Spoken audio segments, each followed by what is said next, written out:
The hell was that? I don't know what that was. It was ridiculous, but they were cracking up back there.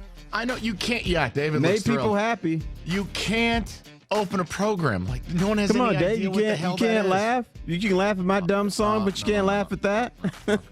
Oh boy. All right. It was something that Roberto had emailed me today, and it was funny. I thought it was hilarious. Now that's. Both Thunderbumps didn't think it was funny. Him, but 5 minutes ago, I said to him, I go, "You're going to open with that?" He goes, "Oh yeah, oh yeah." Yeah, oh my God. You can't open with that. It has no context. We just did. There's no backing track to it. Are we going to get kicked off there or something?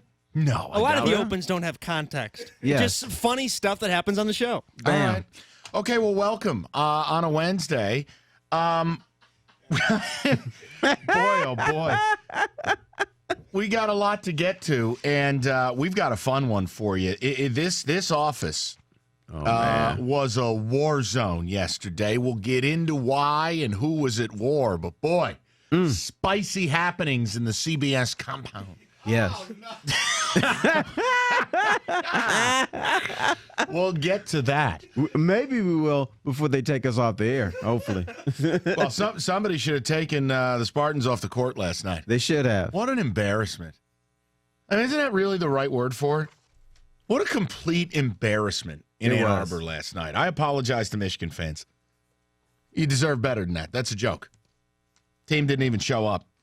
And I got to tell you, look, I don't know if it's the hottest take in the world. It's just how I feel. I'm pretty convinced at this point that Tom Izzo can't coach one and dones, that he can't coach five-star guys.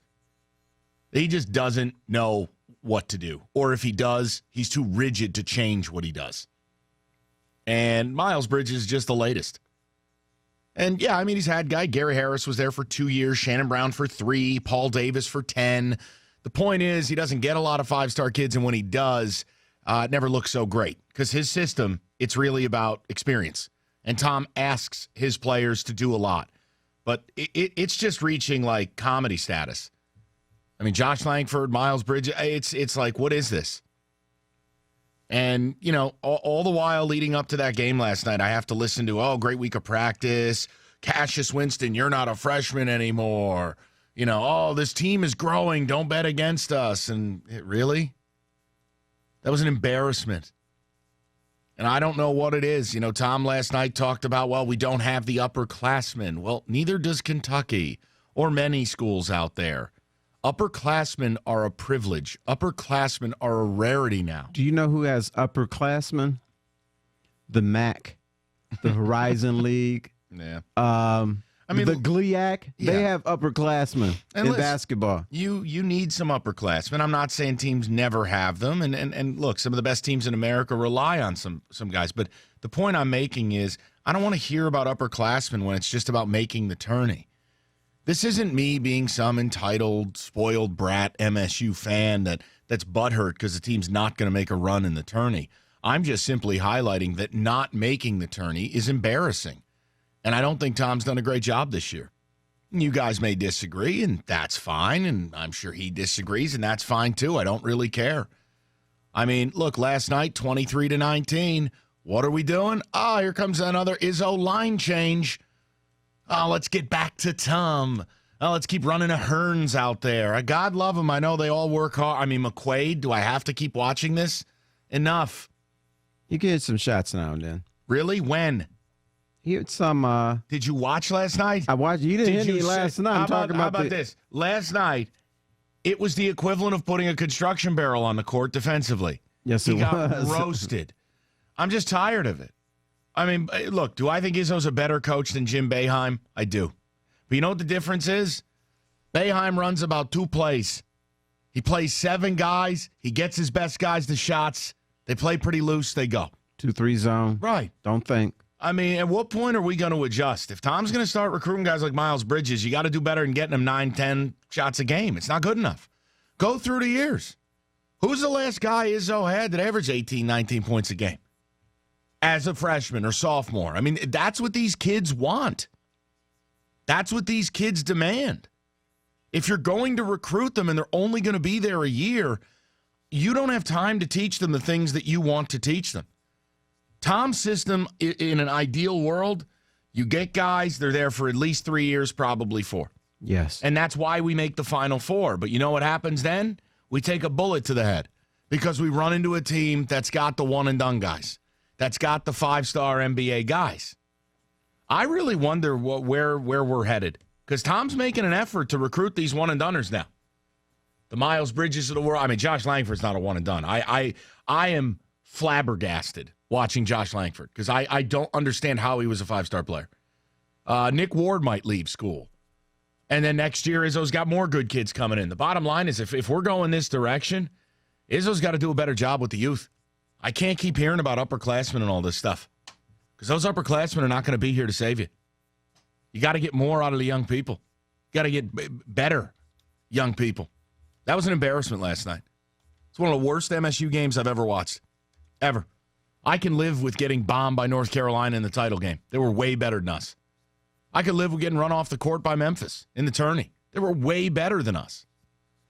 And whether Michigan's better than we are or not, I'll save that debate for another day. Last night was an embarrassment. It was a joke. I mean, the game was – State got run off the floor in the first half. Didn't even need to play the second half. And I honestly, at this point in the season, everyone talks about, well, the team's going to get better. Izzo rounds them into shape. It's all about March. This team's dead in the water. They're not beating Wisconsin. They're not going to Purdue and winning. They're not going to Maryland and winning. And they're not winning the Big Ten tournament, which means you have 14 losses, and there's only been 7 14-loss teams to make the tournament in the last 25 years of college basketball. They're not going. You know, you want to go out and you lose a rivalry game, that happens. Last night was awful.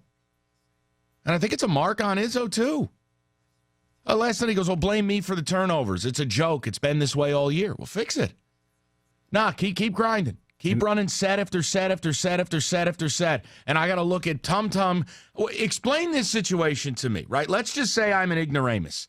I'm a complete idiot. Okay. We're making that assumption. I'm a gas bag. I'm just a guy. I never had the ability to play high-level basketball. I'm just a jerk.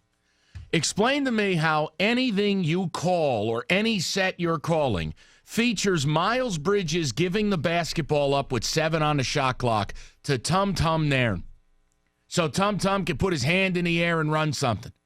No, here's how it really looks in big-time college basketball. Not 1990, 2017. Miles Bridges keeps the ball, spits at Tum Tum, and goes, get the hell out of my way, and we're going to work. That's it. 4 shot clock violations, 3 of them in an 8-minute span. What, are you kidding me? And that's when he was, weren't those his scripted plays? Oh, the first 4? Oh, he said the first 4 plays of the game were scripted. They turned the ball over 4 straight times. I mean, I just, look, at some point you have to admit you don't have the backcourt players to run your sets. You don't have the backcourt players to do what you want to do. And I do think they're paying a price for not playing Cassius Winston more earlier in the season. And Cassius is a freshman. And Cassius was awful last night. Honest to God, they may as well have called Cassius an Uber about 15 minutes into the game. Hey, go back to East Lansing. Go get yourself a dinner. Grab a hot shower. Go relax a little bit. Netflix. Because he wasn't into that game last night. And Izzo blamed it on not understanding the rivalry. It was much deeper than that. Yeah. And I'm not saying this is a team that's going to win the national title, but a team that I think Izzo should look at and maybe mirror a little bit more, maybe not exactly, is UCLA. I have no idea what they're doing. They just go out there, run their little offense. Well, they might play defense now and then, but you know what? They're fun to watch. Well, and that is a system where if you have a bunch of freshmen, it could work. The problem is Izzo would become visibly ill. UCLA plays no defense. That's true. None.